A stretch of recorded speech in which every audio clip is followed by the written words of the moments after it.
আমি শুধুমাত্র বলেছি নবী দিবস বেদাত চলবে না, জুলুস বার করা বেদাত চলবে না। যে মিলাদে পাক হাদিসে পাকের মধ্যে আছে, কোরআনে পাকের মধ্যে আছে, বুখারী শরীফ সুবহানাল্লাহ 764 পৃষ্ঠা দ্বিতীয় খণ্ড, বুখারী শরীফ 764 পৃষ্ঠা দ্বিতীয় খণ্ড সহিহ হাদিস থেকে রওয়ায়াত হলেন বিরাদারে ইসলাম হযরতে সুয়াইবা যে হচ্ছে আবুল আহাবের বাঁধি, যাকে দাসী বলা হয়, সেই সুয়াইবা আমার নবীজিকে সর্বপ্রথম দুধ পান করিয়েছেন। সেই সুয়াইবা যে আবুল আহাবকে সংবাদ দিয়েছিল, এ আবুল আহাব জানো তোমার ভাতিজা জন্ম হয়েছে, আব্দুল্লাহর বাড়িতে মুহাম্মদ সাল্লাল্লাহু আলাইহি সাল্লাম জন্ম হয়েছে।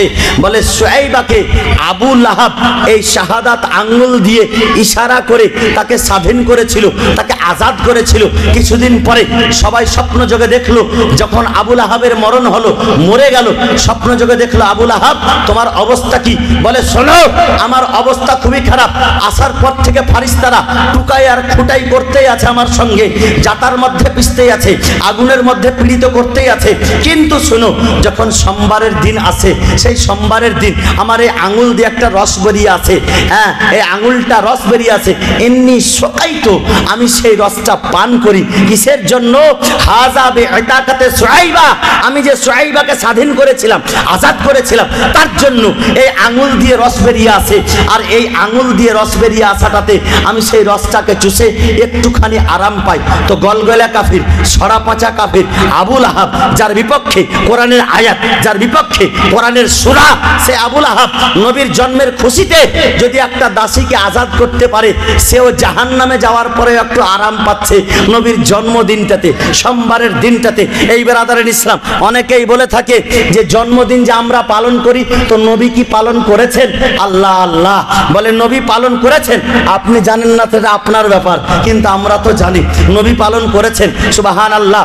যখন আমার রাসূল করিম সাল্লাল্লাহু আলাইহি সাল্লাম সোমবার করে রোজা রাখতেন, সেই সোমবারে রোজা রাখার সময় যখন রোজা রাখতেন, তো তাকে জিজ্ঞাসা করলো, হুজুর আপনি সোমবারের দিন কেন রোজা রাখছেন? আমার নবীজি বলেছেন, ইয়াউমা ওয়ালিদতু, এই দিনটাতে আমি জন্মগ্রহণ করেছি, ওয়া আনজিলা অর্থাৎ ওয়া আনজিলহু অর্থাৎ এই দিনটাতে আমার উপরে কোরআন অবতীর্ণ হয়েছে, আর আমি এই দিনটাতে জন্মগ্রহণ করেছি বলে আমি রোজা রাখি। জোরে বলেন সুবহানাল্লাহ।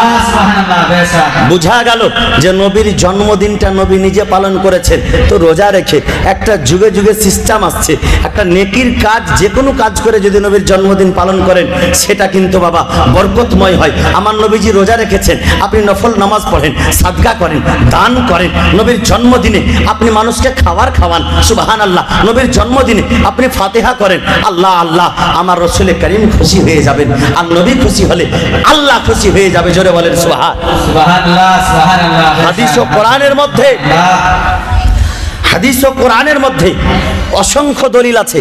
অনেকেই বলে থাকে যে নবী 12 রবিউল আউয়ালে জন্মগ্রহণ করেছে, তো 12 রবিউল আউয়ালে তো ইন্তেকালও করেছে, তো শোক পালন করছো না, খালি খুশি পালন করছো কেন? আল্লাহ, অনেকেই কিন্তু এই কথা বলে। আচ্ছা জানেন, আমি সুবহানাল্লাহ, যারা এ প্রশ্ন করে যে নবী যে ইন্তেকাল জন্মগ্রহণ করেছেন সেই দিনেই তো ইন্তেকাল করেছেন, তো সেই দিন শোক পালন কেন করছেন না?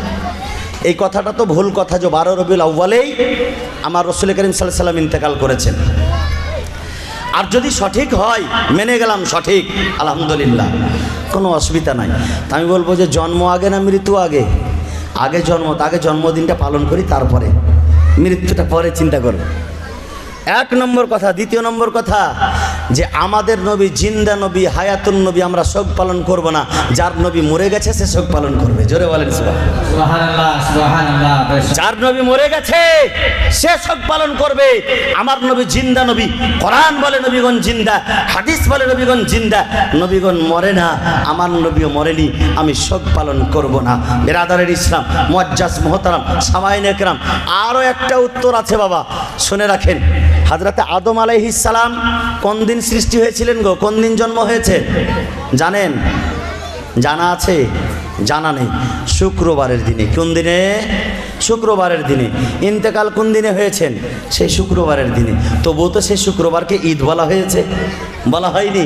কারণ শোক পালন যদিও হয়, আরে বাবা শোক পালন তো 3 দিন, তার বেশি তো না। শুক্রবারের দিনটা আদম নবী সৃষ্টি হয়েছে, আদম নবী শুক্রবারের দিনটাতে ইন্তেকাল, তবু আমিও পালন করি, তুমিও পালন করো। বলে শুক্রবারটা হচ্ছে সপ্তাহের ঈদ।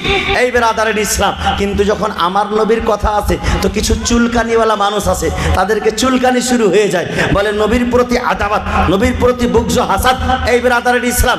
নবীর সঙ্গে শত্রুতা করা মানে আল্লাহর সঙ্গে শত্রুতা করা, আর আল্লাহর সঙ্গে শত্রুতা করে বহু নামরুদ ফেরাউন স্বাদ মিটিয়ে নিয়েছে। এই বেরাদারের ইসলাম।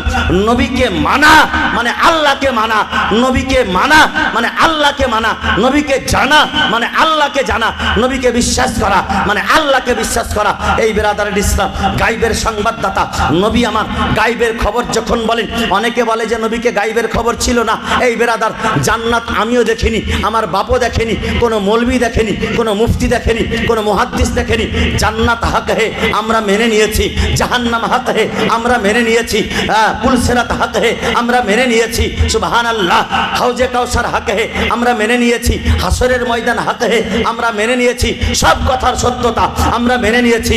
জান্নাতের সংবাদ আমার নবী দিয়েছেন, জাহান্নামের সংবাদ আমার নবী দিয়েছেন, পুলসিরাতের সংবাদ আমার নবী দিয়েছেন, হাউজে কাউসারের সংবাদ আমার নবী দিয়েছেন, কাল কিয়ামতের ময়দানের সংবাদ আমার নবী দিয়েছেন। এই বেরাদারের ইসলাম। সবকিছু তো গায়বের খবর, জোরে বলেন না সুবহানাল্লাহ। সবকিছুই হচ্ছে গায়বের খবর। গায়বের সংবাদদাতা নবী আমার। সেই নবীজির মিলাদে পাকে আজকে বসেছি। বলে যে নবী তো মিলাদ পালন করেছে, বলে দিলেন যে ইয়াউমা ওয়ালিদতুলাহা, এই দিনটিতে আমি জন্মগ্রহণ করেছি, কিন্তু সাহাবীরা তো মিলাদ পালন করেননি। সুবহানাল্লাহ, আলহামদুলিল্লাহ। আরে বাবা, সাহাবীরা মিলাদ পালন করেছেন কি করেননি?